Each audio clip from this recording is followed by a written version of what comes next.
নমস্কার বন্ধুরা, চম্পাস কিচেনে সবাইকে স্বাগত জানাই।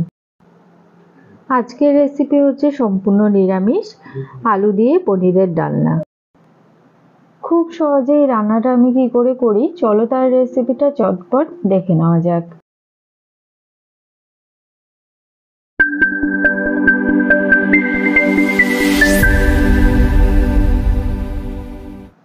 রান্না শুরু করার আগে একটা মশলা বেটে নিচ্ছি।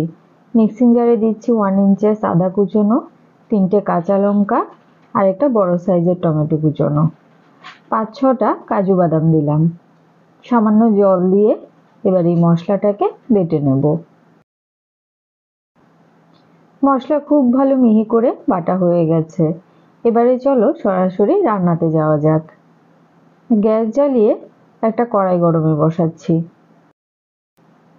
কড়াইটাকে ভালো করে গরম করে দিচ্ছি 2 টেবিল স্পুন সর্ষের তেল।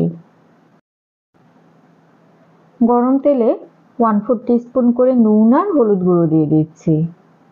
এবারে দেব ছোট ছোট করে কেটে রাখা পনিরের টুকরো। গ্যাসের আঁচ লোতে রেখে 2 থেকে 3 মিনিট সময় ধরে পনিরগুলোকে নাড়াচাড়া করে লাল লাল করে ভেজে নিতে হবে। একটা সাইড লাল করে ভাজা হয়ে গেলে অপর সাইড উল্টে দিচ্ছি। সব দিক থেকে পনিরগুলো লাল লাল করে ভাজা হয়ে গেছে। একটা বাটিতে আমি নিয়ে নিয়েছি গরম জল, এর মধ্যে ভাজা পনিরগুলোকে ডুবিয়ে রাখবো। আর এই জলটাই কিন্তু পরে ঝোল হিসেবে ব্যবহার করব। গরম জলে ভাজা পনির ডুবিয়ে রাখলে পনিরগুলো শক্ত হয়ে যাবে না, একদম নরম তুলতুলে থাকবে। কড়াইতে যেটুকুনি তেল রয়েছে ওই তেলে দিয়ে দিলাম আগে থেকে সেদ্ধ করে খোসা ছাড়িয়ে রাখা ছোট ছোট আলু। বড় আলুকে ডুমু ডুমু করে কেটেও চাইলে ব্যবহার করতে পারবে। আলুর মধ্যেও দিয়ে দিচ্ছি সামান্য পরিমাণ নুন আর হলুদ গুঁড়ো, ওই 1/4 টিস্পুন করে। সমস্ত কিছু ভালো করে মিশিয়ে নিয়ে গ্যাসের আঁচ লোতে করে এটাকে 5 মিনিটের জন্য ঢেকে দেব। আমাদের চ্যানেল চম্পাস কিচেনের রেসিপিগুলো যদি তোমাদের ভালো লাগে তাহলে অবশ্যই চ্যানেলটাকে সাবস্ক্রাইব করে নেবে এবং পাশে থাকা বেল আইকনটাকে প্রেস করে দেবে। এতে করে যখনই আমি নতুন ভিডিও আপলোড করব সাথে সাথে এর নোটিফিকেশন তোমাদের কাছে পৌঁছে যাবে।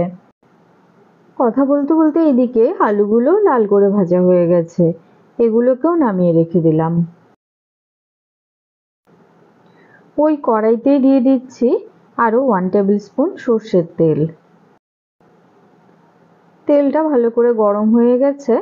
এবারে দিচ্ছি একটা শুকনো লঙ্কা আর একটা তেজপাতা, 1/2 টিস্পুন গোটা জিরে দিয়েছি, আর দিচ্ছি 1 চিমটে পরিমাণ হিং। 4-5 সেকেন্ড অপেক্ষা করে দিয়ে দিচ্ছি বাটা মশলাটা। মিক্সিং জারটা ধুয়ে সামান্য জল দিলাম। যে কোনো নিরামিষ রান্নাতে সামান্য হিং ফোড়ন দিলে কিন্তু এর ফ্লেভারটা ভীষণই ভালো আসে।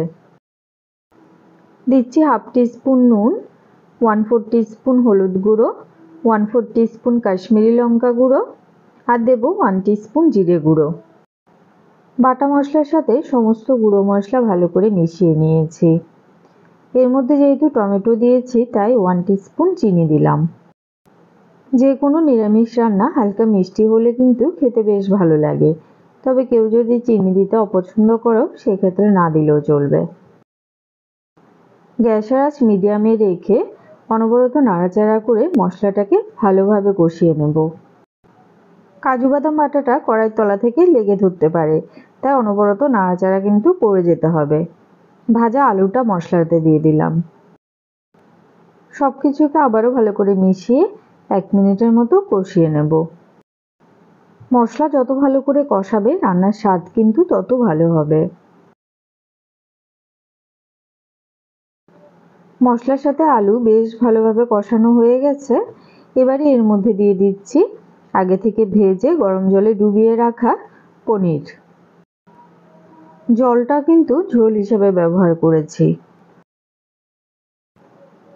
ঝোলের সাথে সমস্ত কিছুকে ভালো করে মিশিয়ে গ্যাসের আঁচ হাইতে করে দেব। যেহেতু গরম জল ব্যবহার করেছি তাই ঝোলটা ফুটে উঠতে কিন্তু খুব একটা বেশি সময় লাগেনি। এই সময় এর মধ্যে দিচ্ছি 1/4 টিস্পুন গরম মশলা গুঁড়ো আর 1 টিস্পুন ঘি। সবকিছু ভালো করে মিশিয়ে গ্যাসের আঁচ একদম লোতে করে দেব। তারপরে এটাকে মোটামুটি 5 মিনিট ঢেকে সেদ্ধ করে নেব। 5 মিনিট ঢেকে সেদ্ধ করার পরে আলু কিন্তু খুব সুন্দর সেদ্ধ হয়ে গেছে। যদিও আলুগুলোকে আমি আগে থেকেই সেদ্ধ করে নিয়েছি। তো এবারে কয়েকটা গোটা গোটা আলুকে একটুখানি খুন্তির সাহায্যে ভেঙে দিচ্ছি। এইভাবে কিছু আলুকে ভেঙে দিলে দেখবে খুব তাড়াতাড়ি ঝোলটা বেশ ঘন হয়ে যাবে আর ঝোলটা খেতেও ভালো লাগবে। এরই মধ্যেই দেখো ঝোলটা কিন্তু বেশ ঘন হয়ে গেছে। এই সময় গ্যাসের আঁচটা অফ করে দিচ্ছি। তো বন্ধুরা, সহজ সরল ঘরোয়া পদ্ধতিতে তৈরি করা আলু পনিরের ডালনার এই রেসিপিটা তোমাদের কেমন লাগলো অবশ্যই কমেন্ট করে জানাবে।